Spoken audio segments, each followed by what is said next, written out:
북극 항로가 요즘 다시 뜨고 있습니다. 옛날에 사실 이거 되게 옛날에 나왔던 얘기예요. 근데 이게 말도 안 됐던 얘기였었는데 북극이 현재 녹고 있고 그죠? 그리고 미국이 이거를 추진한다고 합니다.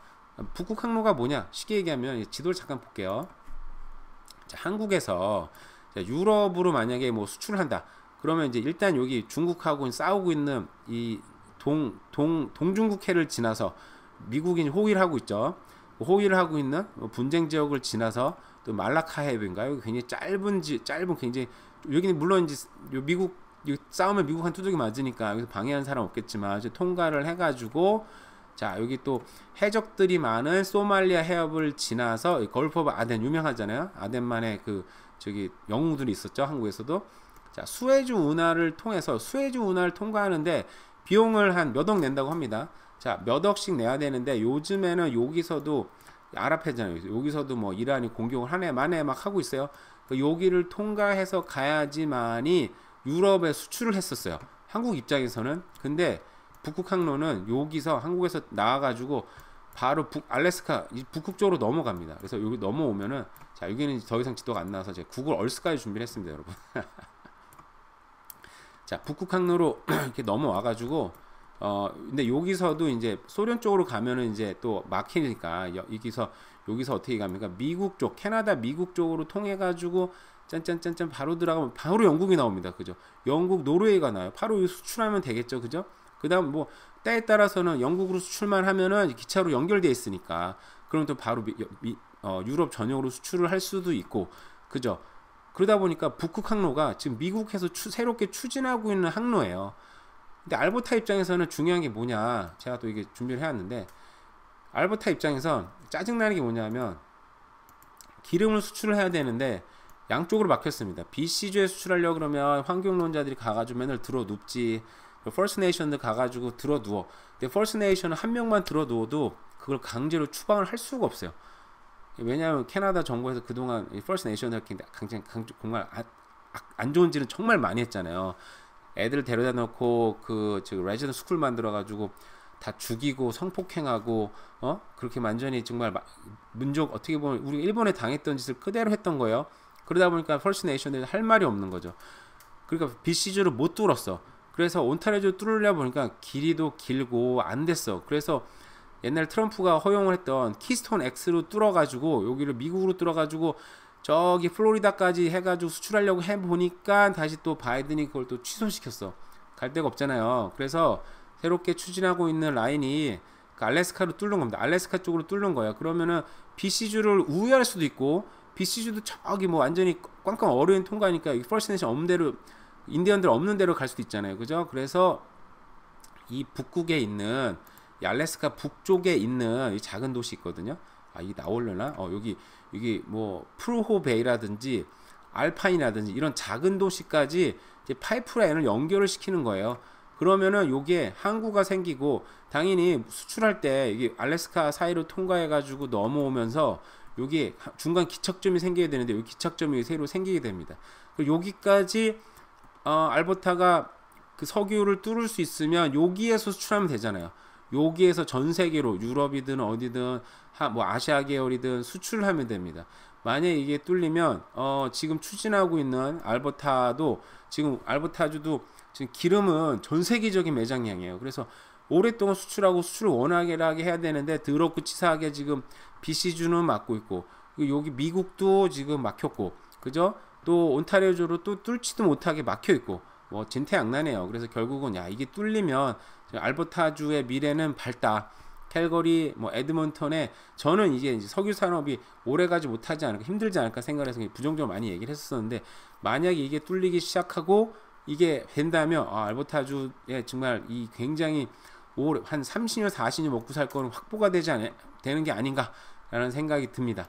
이게 제가 이거 뭐 되게 오늘 좀 짧게 얘기하느라고 막 자료 많이 안 찾았고 얘기를 했는데 이게 추진되고 있습니다. 실제적으로 미국도 추진하고 있고 왜냐하면은 얘네들 미국도 지금 답답한 게 여기 중동에 맨날 싸움 나잖아요. 맨날 오늘 인터넷 좀 느리네.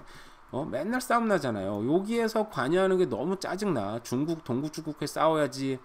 또 여기 오면 여기 아랍 국가랑 싸워야지. 이집트에서 수에즈 운하 또 저번에 막혔지. 짜증나지 않습니까? 그래서 자기네들이 관리할 수 있는, 자기네들 관리할 수 있잖아요. 알래스카 통과해서 뭐 지금 러시아도 뒷발 빠진 호랑이지. 그러니까 여기는 자기네가 쫙 관리할 수 있는, 이게 새로운 물류를 뚫는 거예요. 미국 입장에서는 완전히 새로운 신세계가 열리는 거죠. 지도 완전히 꼭 부러졌다 지금. 만약에 이게 뚫린다 그러면 미국도 현재 지금 추진하고 있는 북극해 라인이기 때문에, 만약에 이게 뚫린다, 캐나다 중에서도 알버타는 굉장히 호재가 될 수 있다. 근데 이게 시간 많이 걸리겠지만 이게 차츰차츰 추진이 돼서 결국은 알버타주가 30년, 40년, 50년 살아나갈 수 있는 그런 그 끈이 생긴다면 알버타도 굉장히 많이 발전하지 않을까라는 저의 뇌피셜입니다, 여러분. 근데 요즘에 이제 콘도 투자가 망한 게 대표적으로 이제 이 사람이 비교를 잘 해놨어요. 이거는 근데 꼭 다 이런 건 아닌데, 토론토에 있는 일반적인 콘도 가격이라고 합니다. 이거를 이제 똑같이 밴쿠버에 적응을 할 수도 있고 아닐 수도 있는데, 뭐 대략적으로 이렇기 때문에 투자하면 오히려 손해일 수도 있고 망했다 라고 볼 수 있는 건데, 거기에 관련된 이야기를 한번 해보도록 하겠습니다. 자, 2016년에 방 하나짜리 콘도가 뭐 대략 30만 불 정도 했대요. 근데 당시에 인터레스트가 2.7%, 근데 모기지를 내면은 뭐 1100불 먼슬리로 냈습니다. 근데 당시에 렌트비가 1660불이래요.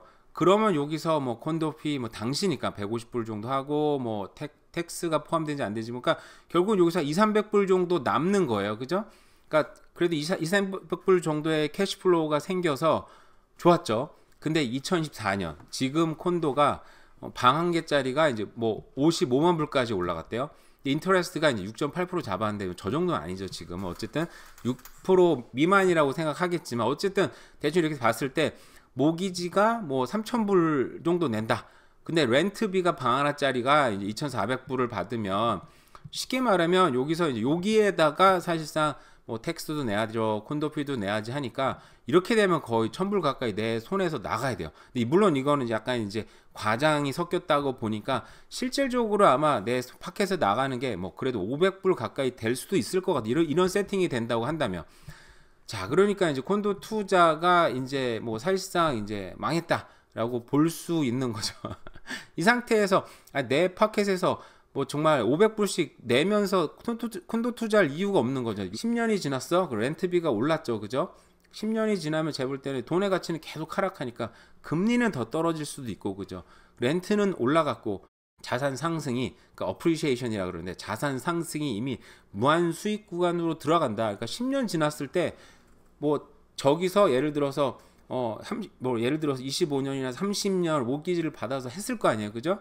저 때쯤에 리뉴를 하는 거예요. 그래서 다시 또 30년을 확 늘리면 자산 이제 캐시플로우가 확 높아지겠죠. 물론 이자를 더 내긴 하지만, 근데 그 이자도 내가 내는 건 아니잖아요. 그죠?